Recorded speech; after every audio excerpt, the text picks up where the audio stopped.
उपस्थित करके,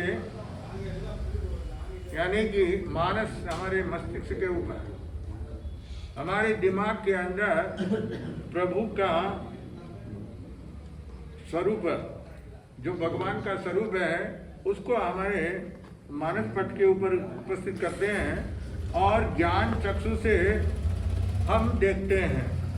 क्योंकि इन आंखों से तो, ये बाह्य आंखें हैं, इनसे तो भगवान अभी नजर आने वाले नहीं है। लेकिन आंतरिक जो चक्षु है, हमारे भीतर में ज्ञान की आंखें हैं, वह जब तक हम ज्ञान की आंखों को नहीं खोलेंगे, जब तक उनसे हम देखने का प्रयास नहीं करेंगे ज्ञान की आंखों से, तब तक भगवान के दर्शन नहीं हो सकते। तो यहाँ पे आचार्य श्री कह रहे हैं कि ज्ञान चक्षु यानी ज्ञान की आंखों से देखते हुए लगता है कि आज आप ही ब्रह्मा विष्णु महेश हो।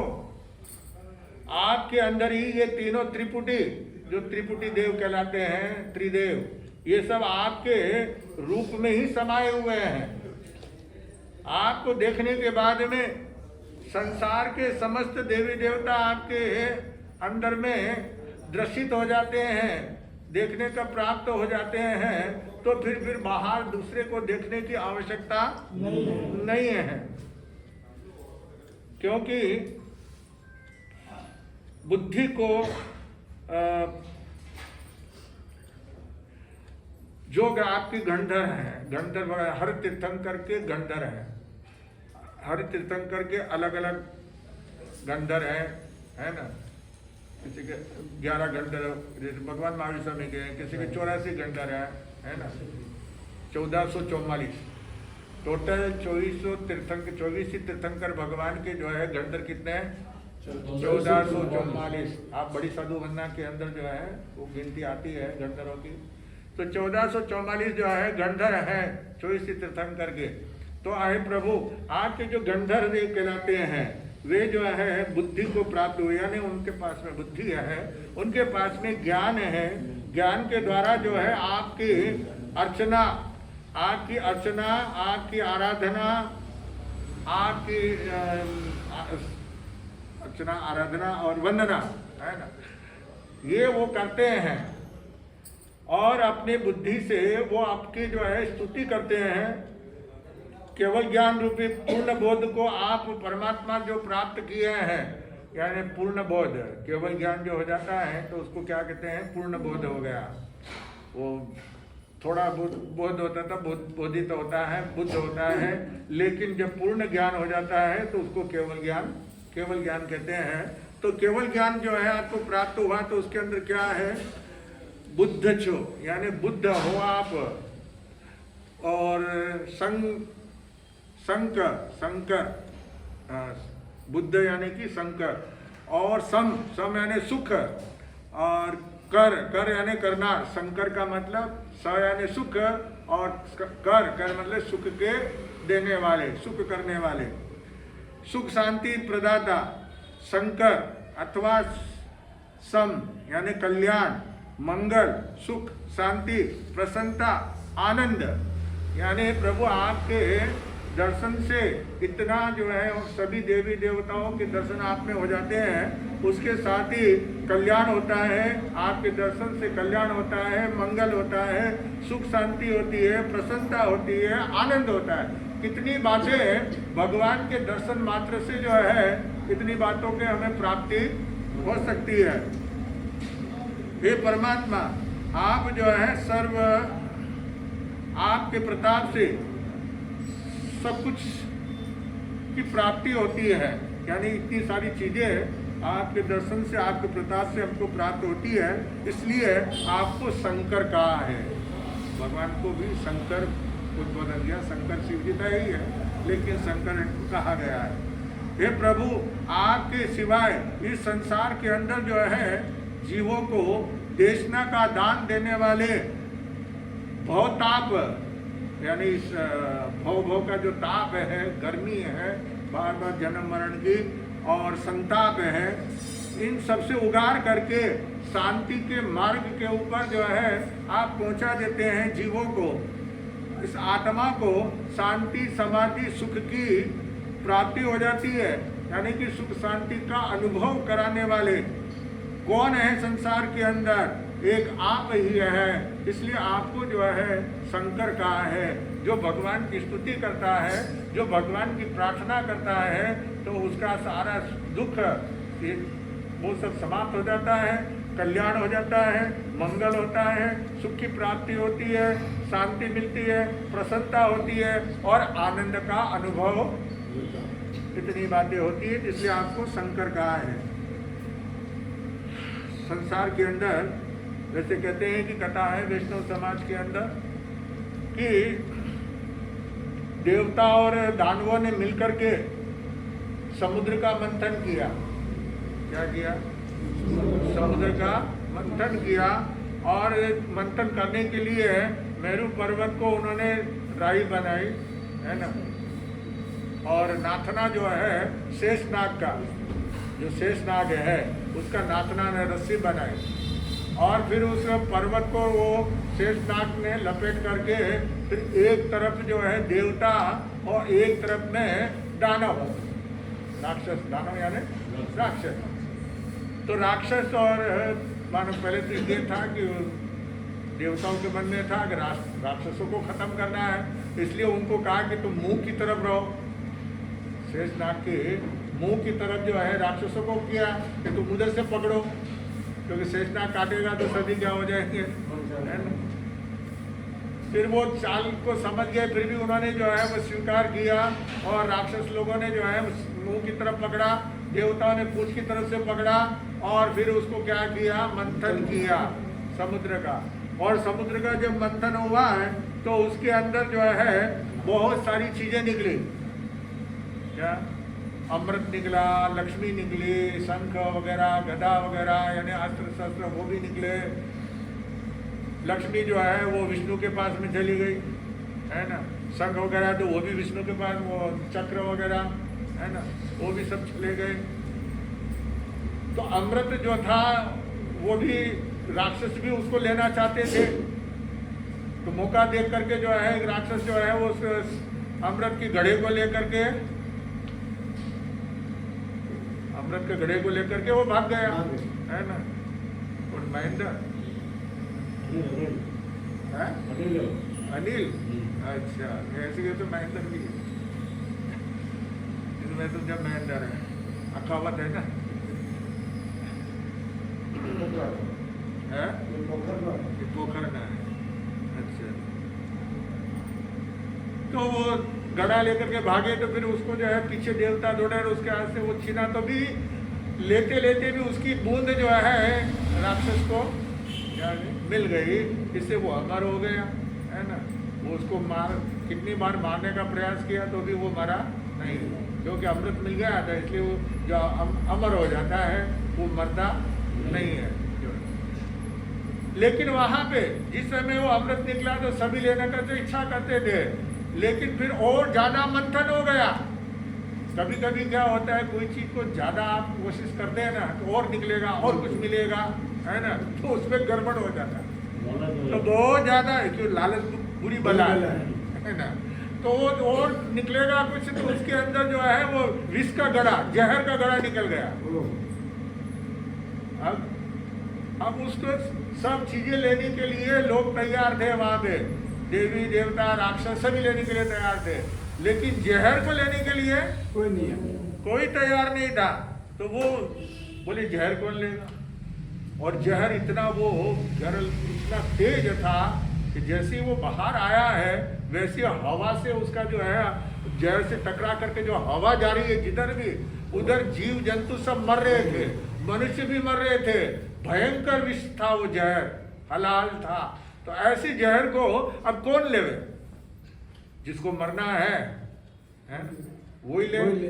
यानी उसकी हवा से उसकी जो गंध उठ रही है, और वो गंध हवा से जहां भी प्रसारित हो रही है, जिधर जिधर भी जा रही है, तो जाड़ तक जल रहे, जाड़ जल जा रहे थे, पशु पक्षी जानवर मर रहे थे, मनुष्य मर रहे थे।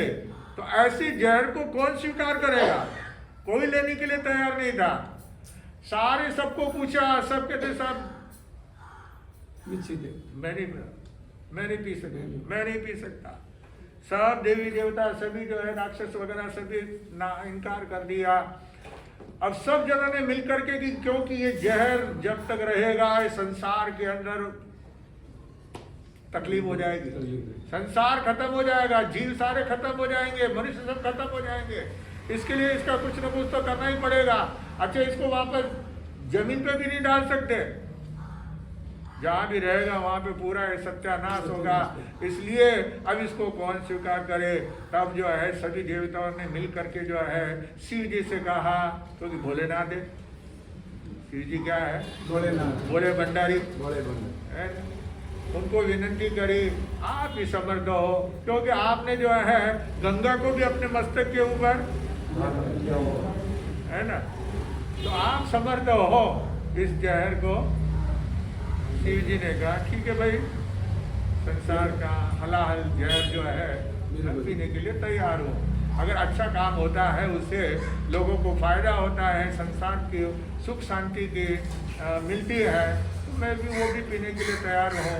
पार्वती को मालूम पड़ा, पार्वती ने मना किया, लेकिन शिव जी ने वह जहर क्या किया, वो उन्होंने वो घड़ा जो है पी लिया।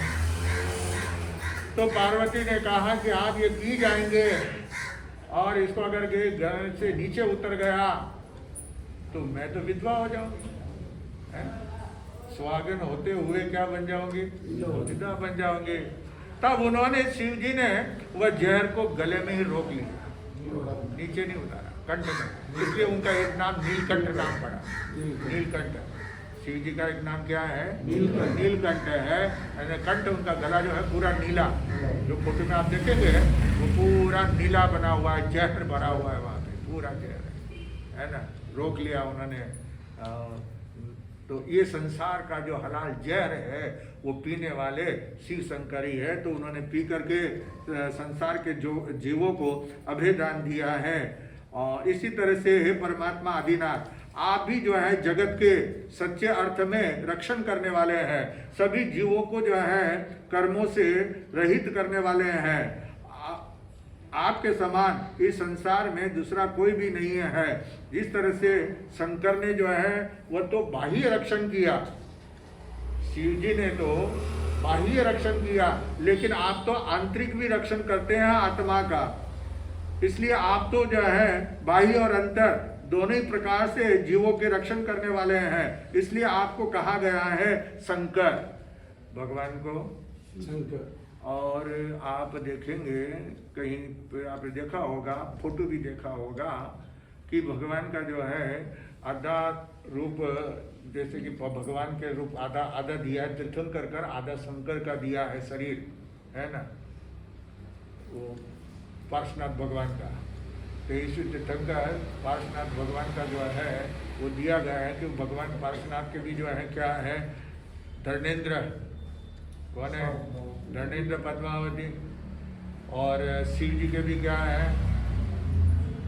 सांप है ना गले में, है ना, और उनके जो शिवलिंग है उसके चारों तरफ लिपटा हुआ है ना। तो वैसे ही जो है पार्श्वनाथ भगवान के भी जो है धर्मेंद्र पद्मावती है। तो वो रूप को, उनके रूप को दोनों को मिलाया गया है। ऐसा फोटो भी आपने कभी देखा कि नहीं देखा? देखा है ना। तो ये तो भगवान इसलिए कहा है, शंकर कहा है भगवान को भी। और विधाता यानी सर्जन का कार्य करने वाले आप ही हो। सर्जन करता संसार को, जैसे जन्म देने वाले सर्जक जो है जैसे ब्रह्मा जी कहलाते हैं, तो आप ही हो। और मोक्ष भी तक पहुंचाने वाले, कर्मों से आत्मा को रहित बना करके उन आत्माओं को सम्यक ज्ञान, सम्यक दर्शन, सम्यक चारित्र, सम्यक तप आदि करा करके उनको जो है आप मोक्ष के अंदर पहुंचाते हैं, मोक्ष का मार्ग बतलाते हैं। इसलिए आप ब्रह्मा हो, यानी भगवान को शिव, ब्रह्मा, विष्णु और महेश है ना, त्रिदेव है। तो त्रिदेव का जो यहाँ पे जो है वर्णन कर रहे हैं कि आप शंकर हो, संसार का घरल पीने वाले, और आप जो है सर्जन करने वाले ब्रह्मा हो, और आप पुरुषोत्तम, मनुष्यों के अंदर आप पुरुषोत्तम हो, यानी आप सर्वश्रेष्ठ हो। और आपका जीवन पवित्र तप त्याग से उज्जवल बना हुआ, साधना की आराधना से जो है समृद्ध बना हुआ, वैराग्य और वितरागता के से चमकता हुआ, इसलिए आप जगत के अंदर सर्व में सबसे उत्तम पुरुष यानी पुरुषोत्तम अर्थात विष्णु कहलाते हो। क्या? ब्रह्मा विष्णु महेश त्रिदेव की जो है ये स्तुति करते हुए बताया है कि ब्रह्मा भी आप ही हो, विष्णु भी आप ही हो और महेश भी आप ही हो। हाँ, इधर है कमरा, यहाँ सामने खुला है।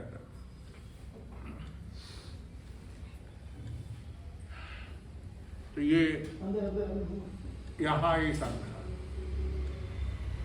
पास में चंदोड़ा।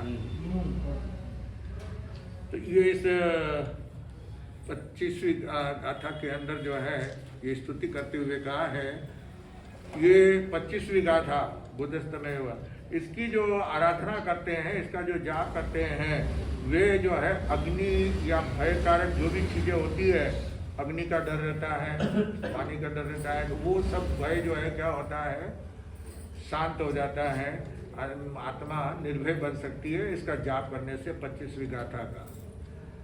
और अब 26वीं गाथा के अंदर क्या कहते हैं, शांति कारक, यानी जो 26वीं गाथा का जो उपयोग करते हैं, इसका जाप करते हैं, तो आत्मा को बहुत शांति प्रदान करते हैं।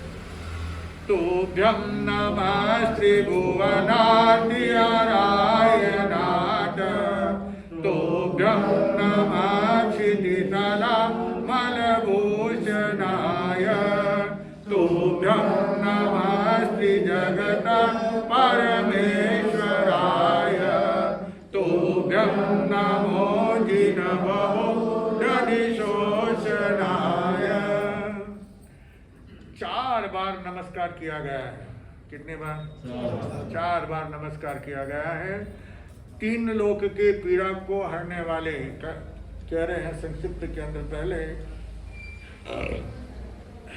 तीनों लोक, ऊर्ध्वलोक, अधोलोक, मध्यलोक, तीनों लोक की पीड़ा को यानी दर्द को, जो भी दर्द है, कष्ट है, उसका निवारण करने वाले, उस पीड़ा को हरण करने वाले, हे प्रभु आपको नमस्कार किया गया है। पहला, पृथ्वी के ऊपर उत्तम अलंकार रूप आपको नमस्कार। ये संसार के अंदर जगत की तल, इस जगत के ऊपर जो है उत्तम अलंकारों से सुशोभित, ऐसे आपको नमस्कार किया गया है। तीसरा नमस्कार, तीनों जगत के परमेश्वर आप हो, इसलिए आपको नमस्कार किया गया है। और चौथा नमस्कार इसलिए कि हे जिनेन्द्र देव, भवोदधि से शोषण करने वाले, संसार सागर से तिराने वाले, भव के अंदर बार बार जन्म मरण का जो तो पीड़ा को मिटाने वाले आप हैं, इसलिए आपको ये चौथा नमस्कार किया गया है। 4 बार नमस्कार किया गया इस गाथा के अंदर। हे वाला प्रभु, हे नाथ, बस अब क्या कहना। आचार्य मानसिंह श्री कह रहे हैं, अब क्या कहना, इतनी बातें तो बोल दी, और क्या बोलना है? आपको और क्या सुनना? नहीं सुनना?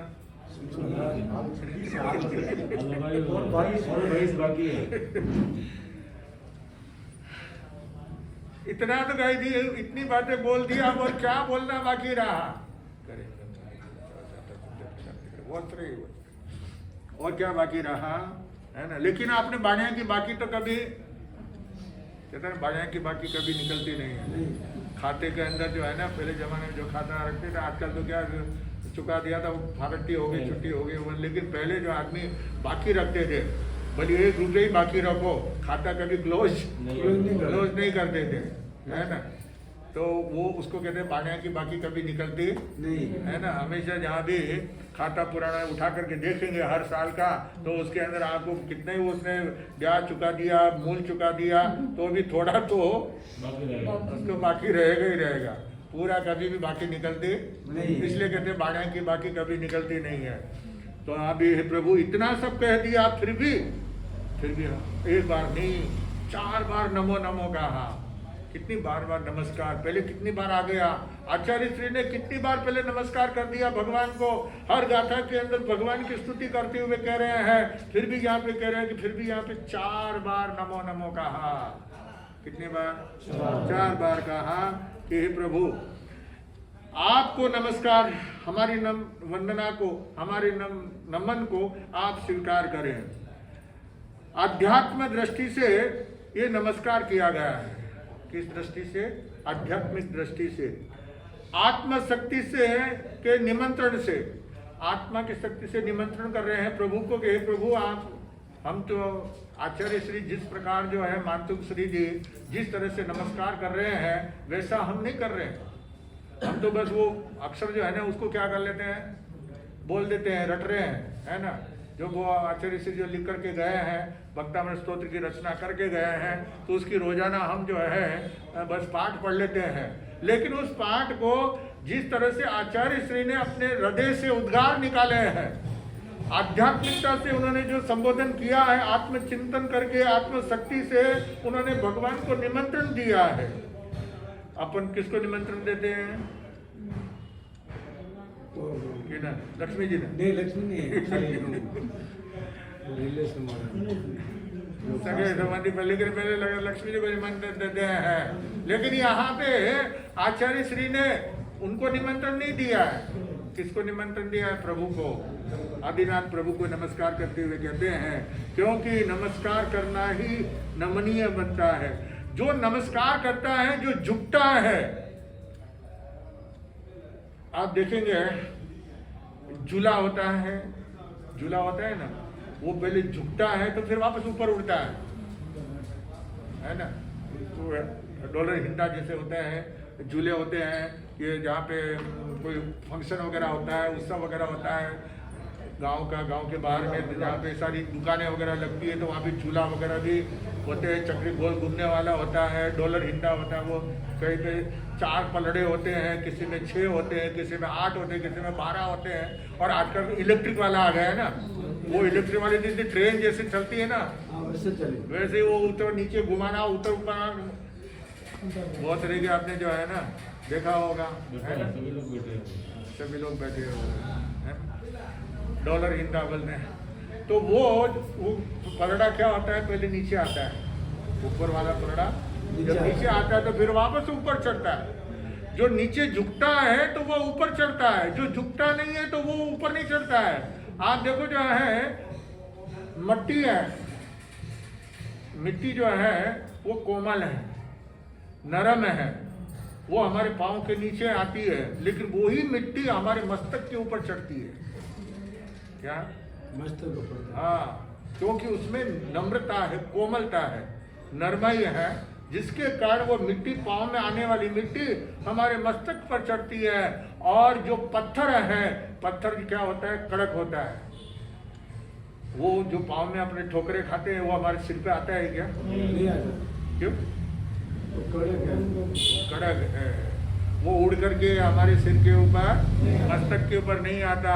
जो नरम होता है, जिसमें विनय होता है, जिसमें नम्रता होती है, जो नीचे झुकता है, वह ऊपर। पानी जो है, फवारा जहाँ होता है, फवारा जो है, सरसराता फवारे का जल जो चढ़ा, मैंने देखा कि वो सर के बल गिर पड़ा। नेचर देती है दंड, रहा किसी का घमंड, मान करना नहीं हो, मान करना नहीं। स्वप्न संसार है, रहना दिन 4 है, मान करना नहीं। सरसराता फवारे का जल, जो पानी होता है, फवारा जहाँ पे होता है तो उसमें जो है मशीन फिट की होती है, तो वो पानी क्या होता है, एकदम ऊपर चढ़ता है। वो कब ऊपर चढ़ता है? पहले पानी नीचे होता है। क्या ऊपर पानी नहीं है? पानी कहाँ होता है? नीचे होता है। पहले वो पानी नीचे होता है, नीचे जाता है और फिर वो ऊपर चढ़ता है। तो इस जो पानी है, हवा है, वो पहले नीचे झुकती है। पंखा है, ये पहले नीचे झुकते। पहले जमाने में वो पंखी होती थी, है ना।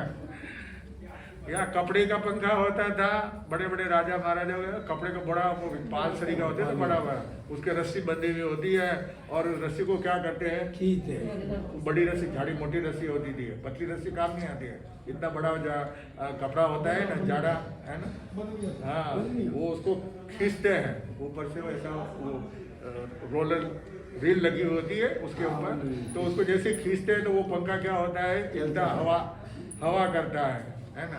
पहले ये देसी पंखे थे, अब क्या हो गए, सब इलेक्ट्रिक हो गए सब, है ना। तो वो पंखा जो है पहले झुकता है तो फिर वापस क्या होता है, ऊपर उड़ता है, पानी पहले नीचे उतरता है फिर ऊपर चढ़ता है। तो इसी तरह से जो है ये यहाँ पे कह रहे हैं कि जो पहले नीचे झुकेगा, यानी मट्टी जो है पहले नीचे पाँव में झुकती है, पाँव में आती है, वही हमारे मस्तक के ऊपर भी चढ़ती है। और बाकी मस्तक पे कौन चढ़े, हाँ? कौन चढ़े, कोई नहीं चढ़ा, आपका पोता पोती नहीं चढ़ा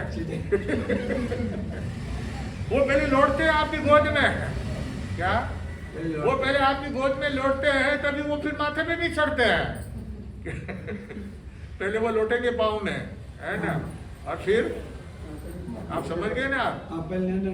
हाँ, किसी के माथे सिर पे चढ़ना हो तो पहले क्या करना, पहले झुकना, है ना, पहले झुकोगे तो फिर किसी के भी मस्तक पर चढ़ोगे। तो इसलिए यहाँ पे कहा गया है, हे परमात्मा, आपको जो है स्तुति करते हुए आचार्य श्री कह रहे हैं कि अंतर्दृष्टि से, आध्यात्मिक भावना से जो है आपको नमस्कार कर रहे हैं, और मेरे में, आप में जो गुण है, जो गुण आपके अंदर है, हम आह्वान करते हैं आप के जो गुण हैं उन गुण में से हम थोड़े, हमारे में भी वो गुण आ जाए।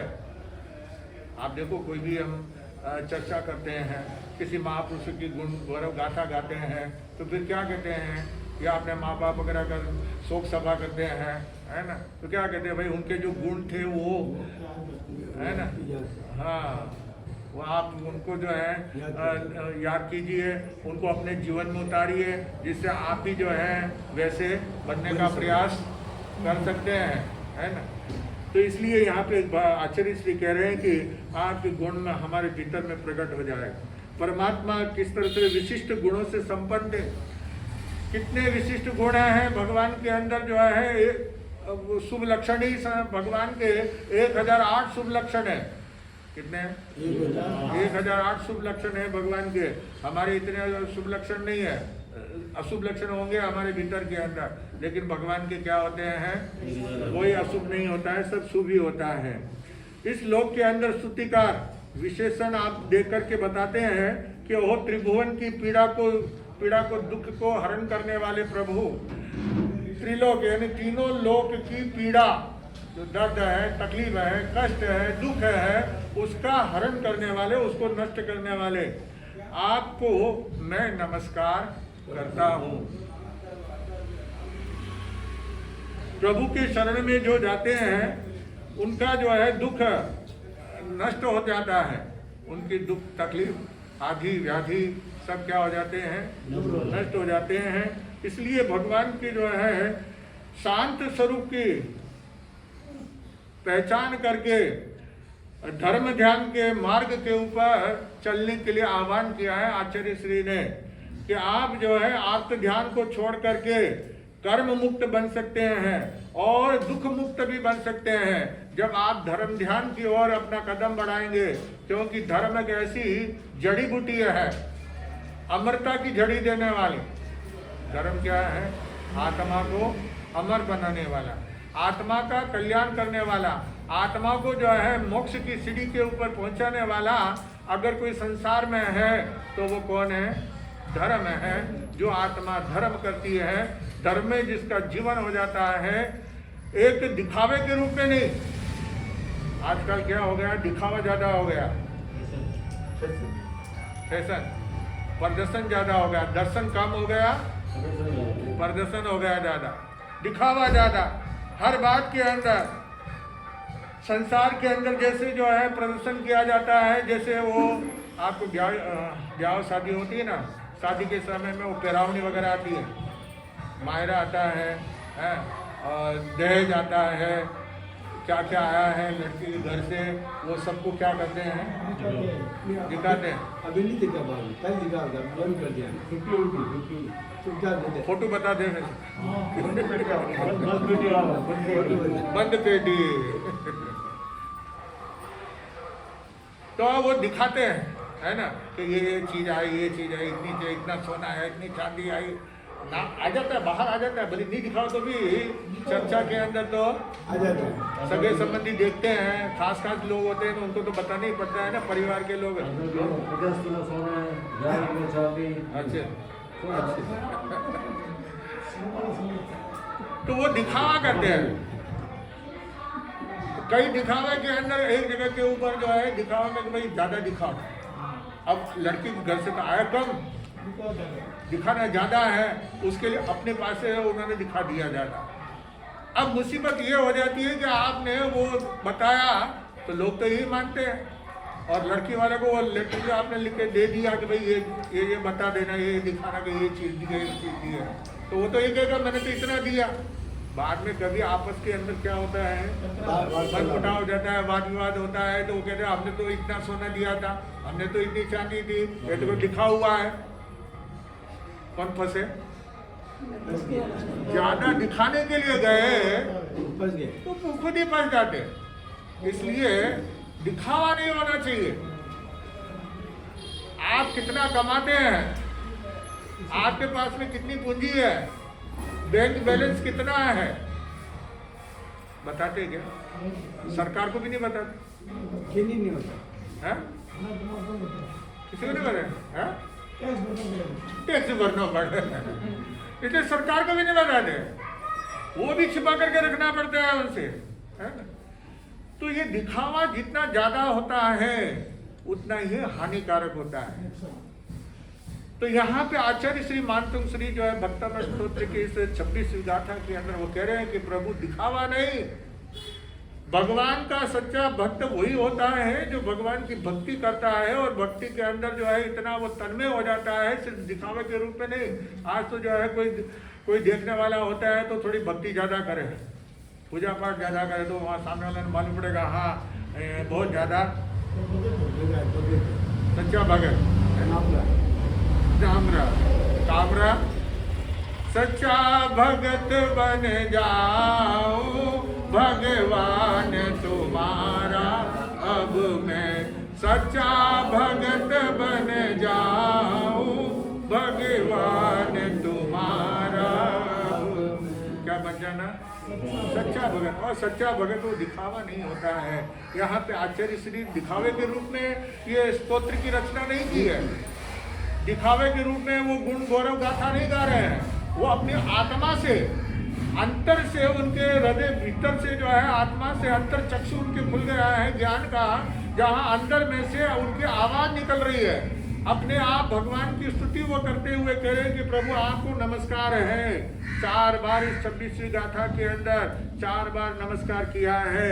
तो अब आगे की बात जो है अभी इस गाथा का अभी अधूरी है, आगे की बात कल करेंगे। अभी चरित्र की बात करते हैं कि चरित्र के अंदर कल बताया था राजा साहब के सामने सारे जितने भी आ रहे थे रतन कुमार के सामने सब फेल होते जा रहे थे, क्योंकि रतन कुमार जो है पूरा ज्ञान प्राप्त करके आया था, स्टडी करके आया था। क्या स्टडी करके आया था, जिसके कारण जो है पूरा बिल्कुल बराबर वो इस तरह से उत्तर दे रहा था जिससे सारे जितने भी आरोपी आए थे सबके आरोप क्या हो गए। अब लास्ट बचा था आरोपी 4 व्यापारी जो झगड़ा कर रहे थे, लड़ाई कर रहे थे। समुद्र के अंदर कितना पानी है, उस पानी का हिसाब कोई बताए। तो रतन कुमार वहां पहुंच गया था, तो आपस में चर्चा हुई कि समुद्र में कितना पानी है, अगर कोई बता देगा तो उसको कितना पैसा देंगे। याद है, भूल गया, बहुत दिन हो गए। 16 करोड़। कितना? 16 करोड़ देंगे, ये नक्की हुआ था। तो आज जो है अब वो सारे व्यापारी राजा साहब के सामने वहां पे आ गए और राजा साहब के सामने आकर के उन्होंने कहा कि रतन कुमार ने वादा किया था कि समुद्र में कितना पानी है वो पानी गिन करके, अब कोई बर्तन में पानी है, कोई टंकी में है, तो टंकी होती है तो उसका कितना 5000 लीटर की है कि 10,000 लीटर की है? बड़ी टंकी भाई 1 लाख लीटर है, 1 लाख गैलन है ना? वो जो आगे बढ़ता जाता है वो बता सकते हैं, लेकिन समुद्र में कितना पानी है उसका हिसाब कैसे लगाएंगे? क्योंकि ये तो अथाह जल राशि भरी हुई समुद्र के अंदर, जहाज डूब जाते हैं समुद्र के अंदर, इतना गहरा अंतर के अंदर है। यहाँ किनारे पर आप जाएंगे तो वहाँ ज़्यादा गहराई नहीं है, लेकिन जैसे जैसे आगे बढ़ेंगे वैसे वैसे उसकी गहराई ज़्यादा होती है। तो ऐसे के अंदर जो है वो कितना पानी है ये कैसे बता सकते हैं? तो लेकिन बताने का वादा किया था, अगर वो नहीं बताएंगे तो उनके साथों जहाज हम जब्त कर लेंगे, ऐसा जो है। लेकिन यहाँ पे राजा साहब के सामने आकर के जब उन व्यापारियों ने कहा है, रतन कुमार से कहा, कहो रतन कुमार ये भी तुमने वादा किया है? बोले हाँ। बताने का कहा है, बताएंगे। हजूर आप बस एक काम कीजिए, करा दीजिए, मैं समुद्र में कितना पानी है वो आपको मैं बता दूंगा, लेकिन उसके पहले आपको एक काम करना होगा, जितने नदी नाले समुद्र में आकर के जो पड़ रहे हैं पानी, क्योंकि मैं माप तोल करूंगा, लेकिन यहाँ तो पानी तो 24 ही घंटे उसके अंदर क्या है, पानी आ रहा है, तो फिर उसका हिसाब कैसे रखेंगे? इसलिए पहले आप उसको क्या करना पड़ेगा, तो जितने नदी नाले हैं समुद्र के अंदर आने वाले वो सब आपको पहले क्या करना होगा, बंद करना होगा। वो नदियों का रास्ता बंद कर दीजिए, तो फिर मैं बता दूंगा कि समुद्र में कितना पानी है। उनके तो नानी मर गई, व्यापारियों की, चारों व्यापारियों की नानी मर गई। क्या जवाब दे? एक दूसरे का मुंह देखने लगे, बोले हजूर ये कैसे हो सकता है, क्योंकि हजारों नदियां हैं और कहाँ कहाँ है, समुद्र कितना विशाल है, चारों दिशाओं के अंदर घूमेंगे कितने साल लगेंगे, और नदी को कैसे बंद करेंगे? एक नदी को बंद करेंगे, वो आगे जाएंगे जब तक तो पीछे वाली नदी जो है वो अपना मुंह खोल देगी, वो पानी बाहर आ जाएगा, तो रोक ही नहीं सकते पानी को। ऐसा कभी भी भूतों ने भविष्यति न कभी हुआ और न कभी हो सकता है, इसलिए वो तो नहीं कर सकते, तो नहीं कर सकते। जो वादा किया है तो दो उनको 16 करोड़। उन व्यापारियों को क्या करना पड़ा? चारों व्यापारियों को 16 करोड़, यानी एक एक जने के कितने हिस्से आया? 4-4 करोड़। किसको देना पड़ा? रतन कुमार को। रतन कुमार तो एक ही मिनट में क्या बन गए? करोड़पति। अरे करोड़पति के 16 करोड़ तो ये मिले, पहले वो पहले 10 करोड़ वो अलग मिले, है ना? वो अभी के जमाने में वो पैसे जो रुपए थे ना, सोने के सिक्के, वो तो अभी तो अरबों रुपए खरबों रुपए होते हैं उसके। उसका तो हिसाब आपको जो है कैलकुलेटर मशीन पे लगा करके वो भी बंद हो गए। तो ये है स्थिति है कि रतन कुमार ने जिस तरह से उत्तर दिया है, राजा साहब भी और वो व्यापारी लोग आए थे रतन कुमार को ठगने के लिए, लेकिन वो खुद ही क्या हो गए, खुद ही ठगा गए, और इस तरह से जो है वहाँ पे उनको 16 करोड़ देना पड़ा है। अब राजा साहब रतन कुमार को क्या कहेंगे और रतन कुमार क्या उन्हें उत्तर देगा, है ना, वो कल आगे देखा जाएगा। आइए।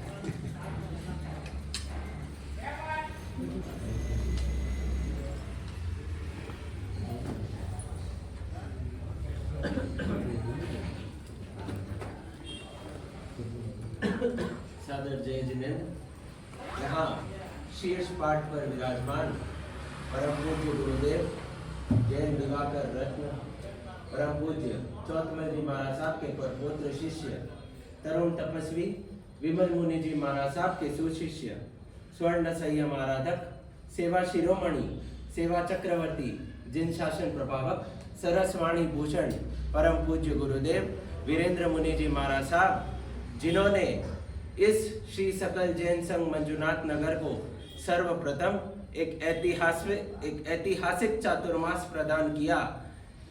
श्री सकल जैन संघ, जहां चारों संप्रदाय के श्रावक श्राविकाओं का एक समूह, जिन्होंने पंथवाद से परे होकर सिर्फ और सिर्फ प्रभु महावीर का नाम लेने की ठानी, अपने अपने गुरु भगवंतों के भेद से ऊपर उठकर सभी पंच महाव्रतधारियों को नमस्कार करने के लिए ये जो संघ बना, इस संघ को प्रथम चातुर्मास प्रदान करने वाले परम पूज्य गुरुदेव वीरेंद्र मुनि जी महाराज साहब के पावन श्रेष्ठ चरणों में कोटि कोटि वंदन। आज बड़े ही हर्ष का विषय कि इस धर्म सभा में, जहां निरंतर गुरुदेव के मुखारबिंदों से ज्ञान की गंगा बह रही है, इस धर्म सभा में परम पूज्य गुरुदेव जो जन जन के मन में बसे हैं, ऐसे परम पूज्य गुरुदेव गणेश लाल जी महाराज साहब की स्मृति में श्री गुरु गणेश सेवा समिति कर्नाटक बेंगलोर के पदाधिकारी गण, जहां अध्यक्ष किरण चंद सा बोरा, कोषाध्यक्ष मनोहर लाल सा बाफना, महामंत्री उगम राज सा चोपड़ा एवं अन्य सदस्य गण, ऐसे तो गौतम चंद सा धारीवाल जो संघ समाज के कार्यों में सदैव अग्रणी रहते हैं, वो भी हमारे बीच पधारे। इन सभी सदस्यगण, सभी पदाधिकारियों का श्री सकल जैन संघ मंजुनाथ नगर शिवनगर हार्दिक हार्दिक आभार एवं अभिनंदन व्यक्त करता है। गुरुदेव, आज गुरु गणेश सेवा समिति कर्नाटक बेंगलोर से ये सभी सदस्यगण, पदाधिकारीगण 17 नवंबर 2024 को जो गणेश लाल जी महाराज साहब की जन्म जयंती भव्यति भव्य रूप से मनाई जाएगी, इसकी विनंती करने, आपकी और श्री संघ की विनंती करने यहाँ हमारे बीच पधारे हैं। मैं सबसे पहले पदाधिकारियों से निवेदन करता हूँ कि आप आगे पधारें और गुरुदेव की विनंती करें, और उसके पश्चात अन्य सूचनाएं आपके समक्ष रखी जाएगी। सबसे पहले गुरु गणेश सेवा समिति के सदस्य एवं पद, और इसके पहले गौतम चंद सा धारीवाल 2 शब्द रखना चाहते हैं, उनसे भी निवेदन कि आप आगे पधारें। गौतम चंद सा धारीवाल।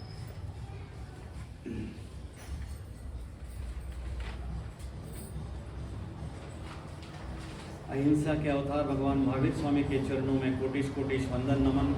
अत्र विराजित पूज्य गुरुदेव श्री वीरेंद्र मुनि जी महाराज साहब के चरणों में कोटिश कोटिश वंदन नमन। सभी धर्म प्रेमी बंधुओं, माताओं और बहनों को सादर जय जयेंद्र। आप सबको जानकारी देते हुए अत्यंत हर्ष हो रहा है कि गुरु गणेश सेवा समिति कर्नाटक बेंगलोर द्वारा जन जन की आस्था के केंद्र कर्नाटक गज के श्री गौर तपस्वी पूज्य श्री गणेश लाल जी महाराज साहब का 145वां जन्म महोत्सव का कार्यक्रम रविवार दिनांक 17 नवंबर 2024 महावीर धर्मशाला वीवीपुरम बेंगलोर के पावन प्रांगण में आयोजित किया जा रहा है। इस कार्यक्रम के संपूर्ण लाभार्थी बेंगलोर के सुप्रसिद्ध दानवीर बामाशाह श्री रंजीत मल जी, जितेंद्र कुमार जी, आगम कुमार जी कानूंगा परिवार हैं एवं श्री वर्धमान स्थानकवासी जैन साधक संघ बेंगलोर सेंट्रल संघ विशेष सहयोगी हैं। इस पावन प्रसंग पर समिति द्वारा उदारमना दानदाताओं के सहयोग से विभिन्न गौशालाओं एवं जीवदया हेतु विपुल राशि की समर्पित की जाएगी। इसी पावन प्रसंग पर युग प्रधान आचार्य सम्राट श्री जयमल जी महाराज साहब की 293वीं दीक्षा जयंती के उपलक्ष्य में गुणगान भी किए जाएंगे। हमारे अनंत उपकारी पूज्य गुरुदेव के इस जन्मोत्सव समारोह में अपना पावन सानिध्य प्रदान करने की अत्र विराजित पूज्य महाराज साहब श्री वीरेंद्र मुनि जी महाराज साहब आदि ठाना को हमारी समिति की ओर से भावपूर्ण विनम्र विनती करते हैं। आपके पधारने से हम सब गुरु भक्तों में उत्साह की वृद्धि होगी। अतः हम आपसे गुरु गणेश जन्मोत्सव समारोह में आपके पधारने की स्वीकृति प्रदान करने का निवेदन करते हैं। साथ ही हम यहाँ के श्री जैन सकल संघ से भी विनम्र निवेदन करते हैं कि आप 17 नवंबर को महावीर धर्मशाला वीवीपुरम में आयोजित गुरु गणेश जन्मोत्सव समारोह में अधिक से अधिक संख्या में संपूर्ण संघ सपरिवार सम्मिलित होकर जिन शासन का गौरव बढ़ाएं। गुरु भगवंतों की पावन प्रेरणा से श्री गुरु गणेश सेवा समिति कर्नाटक बेंगलोर द्वारा पिछले 9 वर्षों से अन्नदानम का कार्यक्रम प्रति अमावस्या को मैसूर बैंक के पास एवेन्यू रोड में स्थित किया जा रहा है, जिसमें लगभग 4 से 5 हजार व्यक्ति इस महाप्रसादी का लाभ उठाते हैं और ये कार्य हर अमावस्या को अभी भी निरंतर गतिमान है। श्री गुरु गणेश सेवा समिति कर्नाटक बेंगलोर के पदाधिकारीगण आपकी सेवा में निवेदन लेकर उपस्थित हुए हैं कि गुरु भगवंतों का पदार्पण, मंगल सानिध्य और आशीर्वाद तथा आप श्री संघ का अधिक से अधिक संख्या में जन्मोत्सव कार्यक्रम पदार्पण हमें मानव सेवा, जीव दया एवं जिन शासन सेवा में आगे बढ़ाएगा। इसी शुभ भावना के साथ सादर जय जिनेंद्र, जय शमन संघ, जय महावीर।